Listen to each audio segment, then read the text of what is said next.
മാന്യ പ്രേക്ഷകർക്ക് ഇലഞ്ഞൂർ ബ്ലോഗിൻ്റെ പുതിയൊരു വീഡിയോയിലേക്ക് ഹാർദവമായ സ്വാഗതം. പ്രിയമുള്ളവരെ, ഇന്ന് നമ്മൾ വളരെ വിശേഷപ്പെട്ട ഒരു കാര്യമാണ് ചർച്ച ചെയ്യുന്നത്. ഇപ്പോൾ എൻ്റെ കയ്യിലിരിക്കുന്നത് നിങ്ങൾക്കറിയാം, ഇതൊരു വാഴയിലയാണ്. അപ്പം വാഴയില എന്ന് പറയുമ്പോൾ ഇത് നല്ല ഭംഗിയായിട്ടുള്ള മുറ്റിയ ഒരു വാഴയിലയാണ്. ഇത് വാഴയിൽ ഒടിഞ്ഞു വീണതാണ്. അതായത് റോബസ്റ്റ വാഴയുടെ ഇലയാണ്. അത് മുറ്റി ഉണക്കൊക്കെ ആയതുകൊണ്ട് ഇങ്ങനെ ഒടിഞ്ഞു വീഴും. അപ്പോൾ അങ്ങനെയുള്ള ഈ കാലഘട്ടത്തിൽ ഈ ഒടിഞ്ഞു വീഴുന്ന വാഴയില, അപ്പോൾ ഏത് വാഴയിലയാലും മതി. എന്നാൽ ഏറ്റവും കൂടുതൽ ഞാൻ ഈ പറയുന്ന കാര്യങ്ങൾക്ക് ഉപയോഗിക്കാൻ പറ്റുന്നത് വാഴയില എന്ന് വെച്ചാൽ പാളയന്തോടൻ്റെയും റോബസ്റ്റയും ഇലയാണ്. ഈ ഒരു വാഴയില ഉപയോഗിച്ച് ഇതിനോടൊപ്പം ചില ഇലകളും ചില കാര്യങ്ങളോടൊക്കെ ചേർത്ത് പല ഭൂയിഷ്ടമായ ഒരു ലായനി വളം നിർമ്മിക്കുന്ന കാര്യമാണ് നമ്മൾ ചർച്ച ചെയ്യുന്നത്. അപ്പോൾ നമ്മൾ ചെയ്യുന്നത് വെച്ചാൽ ഈ വാഴയില ഇതേപോലെ നമ്മൾ ഇങ്ങനെ കോരിയെടുക്കേണ്ടത്. ഇതേപോലെ കോരിയെടുക്കുക. ഇതേപോലെ നമ്മൾ കോരിയെടുക്കുക. ഇതിൻ്റെ വാഴയുടെ തട വരരുത്. ഇതേപോലെ നമ്മൾ കോരിയെടുക്കുക. കോരിയെടുത്തതിന് ശേഷം ഇതേപോലെ ഒരു ബക്കറ്റ്, ഇതിനകത്ത് ഇപ്പോൾ ഞാൻ ഇതെല്ലാം ശേഖരിച്ച് വെച്ചിരിക്കുകയാണ്. ഇതേപോലെയുള്ള ഒരു ബക്കറ്റിനകത്ത് ഈ കോരിയെടുത്ത ഈ ഇല എങ്കിടുക. പിന്നെ നമ്മൾ ചെയ്യേണ്ടതെന്ന് വെച്ചാൽ ഇത് നമുക്കെല്ലാം സുപരിചിതമാണ് ഈ ഇല. ഇത് ഉപ്പില അഥവാ വട്ടയില എന്ന് പറയുന്ന ഇലയാണ്. ഉപ്പില അഥവാ വട്ടയില, ഇത് വേറെ പേരിലൊക്കെ പലയിടത്തും അറിയപ്പെടുന്നുണ്ട്. പക്ഷേ ഇവിടെയൊക്കെ ഉപ്പില അഥവാ വട്ടയില എന്നൊക്കെ പറയും. ഈ ഇലയും കൂടി ഈ ബക്കറ്റിനകത്ത് ഇടുക. പിന്നീട് നമുക്ക് മറ്റൊരു ഇത് ചീമക്കൊന്നയുടെ ഇലയാണ്. ചീമക്കൊന്നയുടെ ഇല സർവ്വസാധാരണമായി എല്ലായിടവും കണ്ടുവരുന്ന ഒരു ഇലയാണ് ചീമക്കൊന്നയുടെ ഇല. ഇതിന് ഒട്ടനവധി പ്രത്യേകതകളുണ്ട്. കൃഷി സ്ഥിരമായി ചെയ്യുന്നവർ ഇതിലെ ഒരു 5-6 മൂട് വെച്ച് പിടിപ്പിക്കുന്നത് ഉത്തമമാണ്. കാരണം ഇത് ഒരു വളം മാത്രമല്ല, ഇത് പ്രത്യേകം എന്ന് വെച്ചാൽ ഇതൊരു കീടനാശിനി കൂടിയാണ്. ഇതിൻ്റെ നീര്, ഇത് ഇടിച്ച് പിഴിഞ്ഞാൽ നീരെടുത്ത് അളിച്ചു കൊടുക്കാനുള്ള ഒറ്റ കീടനാശിനികൾ വരത്തില്ല. അപ്പം നമ്മളിത് പ്രധാനമായിട്ടും വളത്തിനും കീടനാശിനിക്കും വേണ്ടി ഉപയോഗിക്കുന്നു. ഇതും ഇതുപോലെ കമ്പില്ലാതെ ഈ ഇല മാത്രം നമ്മൾ ഇങ്ങനെ കോരിയെടുക്കണം. ഇല മാത്രമേ കോരിയെടുക്കാവൂ. ഇല മാത്രം നമ്മളിങ്ങനെ കോരിയെടുക്കുക. ഇല മാത്രം ഇങ്ങനെ കോരിയെടുക്കുക. കോരിയെടുത്ത് അത് ഇതുപോലെ ഈ ബക്കറ്റിനകത്തോട്ട് നമ്മൾ ഇട്ട് കൊടുക്കുക. ഇട്ട് കൊടുത്തതിന് ശേഷം നമ്മൾ ചെയ്യണമെന്ന് വെച്ചാൽ നമുക്കറിയാം, ഇത് നിങ്ങൾ കണ്ടിട്ടുണ്ട്, ഇത് വേപ്പിൻ പിണ്ണാക്കാണ്. വേപ്പിൻ പിണ്ണാക്കും ഈ ചീമക്കൊന്നയുടെ ഇല നമ്മൾ പറഞ്ഞതിൻ്റെ കൂട്ട് തന്നെ ഇത് ശക്തമായൊരു കീടനാശിനിയാണ്, എന്നാൽ നല്ലൊരു വളമാണ്.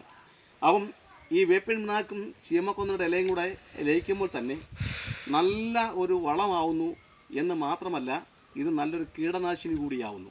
അപ്പം ഇതും കൂടെ നമ്മൾ ഈ ബക്കറ്റിനകത്ത് ഇട്ടു. പിന്നീട് നമുക്ക് ഇതറിയാം, ഇത് കടലപ്പിണ്ണാക്കാണ്. കടലപ്പിണ്ണാക്ക് നമുക്കറിയാം, എല്ലാ സസ്യങ്ങളും വളരെ പെട്ടെന്ന് പുഷ്പിക്കാനും തളിർത്ത് വളരാനും ഒപ്പം വളരെ പെട്ടെന്ന് കായ്ഫലം ഉണ്ടാകാനും അടങ്ങിയ ഒട്ടനവധി ഗുണങ്ങളടങ്ങിയ ഒരു സംഗതിയാണ് കടലപ്പിണ്ണാക്ക് എന്ന് പറയുന്നത്. അപ്പം ഇതുകൂടെ നമ്മൾ ഈ ബക്കറ്റിനകത്ത് ഇട്ടു. അപ്പോൾ ഇതെല്ലാം തയ്യാറാക്കി വെച്ചിരിക്കുകയാണ്. ഇതെല്ലാം തയ്യാറാക്കി വെച്ചിരിക്കുന്നത് എന്താണെന്ന് ചോദിച്ചാൽ സമയം ലാഭിക്കാൻ വേണ്ടിയാണ് നമ്മൾ തയ്യാറാക്കി വെച്ചിരിക്കുന്നത്. സമയം ലാഭിക്കാൻ. അപ്പോൾ ഇതിന് ശേഷം നമ്മൾ ചെയ്യേണ്ടതെന്ന് വെച്ചാൽ ഇത്രയും നമ്മൾ ഒഴിച്ചതിന് ശേഷം ഇതിനകത്ത് വെള്ളം ഒഴിച്ചു കൊടുക്കുക. കണ്ടോ, ഇത് മുങ്ങിക്കിടക്കത്തക്ക രീതിയിൽ നമ്മൾ വെള്ളം ഒഴിച്ചു കൊടുക്കും. കണ്ടോ, വെള്ളം ഒഴിച്ചു കൊടുത്തു. മുങ്ങിക്കിടക്കത്ത രീതിയിൽ നമ്മൾ വെള്ളം ഒഴിച്ചു കൊടുത്തു. വെള്ളം ഒഴിച്ചു കൊടുത്തതിന് ശേഷം ഇനി നമ്മൾ ചെയ്യേണ്ട കാര്യം എന്ന് വെച്ചാൽ ഇത് നല്ല ഭംഗിയായിട്ട് അടച്ചു വെക്കണം.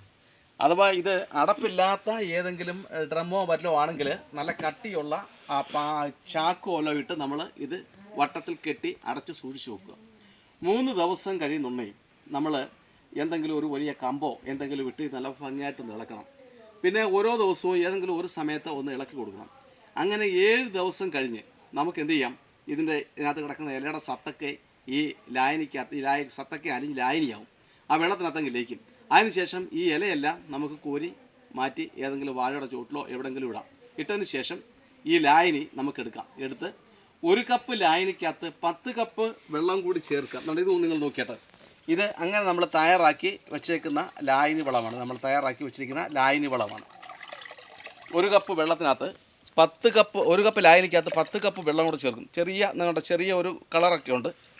അങ്ങനെ ചേർത്ത് അത് നമ്മൾ നല്ല ഭംഗിയായിട്ട് യോജിപ്പിച്ച് എല്ലാ വിളകൾക്കും ഒഴിച്ചു കൊടുക്കാം. വാഴയ്ക്കൊഴിക്കാം, കപ്പയ്ക്കൊഴിക്കാം, പ്ലാവിനൊഴിക്കാം, മാവിനൊഴിക്കാം, പച്ചക്കറികൾക്ക് എല്ലാത്തിനും ഒഴിച്ചു കൊടുക്കാം. അങ്ങനെ ഒഴിച്ചു കൊടുത്താൽ നല്ലൊരു ജൈവ ലായനി വളമായതിനാൽ വളരെ ശക്തിയോടെ ഇത് വന്ന് പുഷ്പിച്ച് കായ്ഫലം തരുന്നു എന്ന് മാത്രമല്ല ഇതിൻ്റെയൊക്കെ ഇപ്പോൾ പാവല് പയറൊക്കെ വളരെ പെട്ടെന്ന് തന്നെ കായ്ഫലം തന്നതിന് നശിച്ചു പോകുന്നതാണ്. അത് ഇരട്ടി കാലത്തേക്ക് ഗുണമേന്മയോടെ നിലനിൽക്കുകയും കായ്ഫലം തരികയും ചെയ്യും. അപ്പം പ്രിയമുള്ളവരെ, ഇത്തരത്തിലുള്ള അറിവുകൾ, കൃഷി രീതികൾ ഒക്കെ നിങ്ങൾക്ക് താല്പര്യമെങ്കിലും അതുപോലെ തന്നെ ഇത് സമാന ചിന്താഗതി ഉള്ളവരിലേക്കൊക്കെ എത്തിച്ചു കൊടുക്കാൻ കഴിയുമെങ്കിലും അതിനുള്ള ആഗ്രഹമുണ്ടെങ്കിൽ ആദ്യമായിട്ടാണ് ഞങ്ങളുടെ യൂട്യൂബ് ചാനൽ കാണുന്നതെങ്കിൽ ദയവായി ലൈക്ക് ചെയ്യുക, ഷെയർ ചെയ്യുക, സബ്സ്ക്രൈബ് ചെയ്യുക. അതുപോലെ തന്നെ നാളിതുവരെ എനിക്ക് വേണ്ട എല്ലാ പിന്തുണകളും നൽകിക്കൊണ്ടിരിക്കുന്ന എല്ലാ മാന്യ പ്രേക്ഷകർക്കും ഞാൻ കൃത്യമായി നന്ദി അറിയിക്കുന്നു. എല്ലാവർക്കും ഒരിക്കൽ കൂടി നന്ദി, നമസ്കാരം.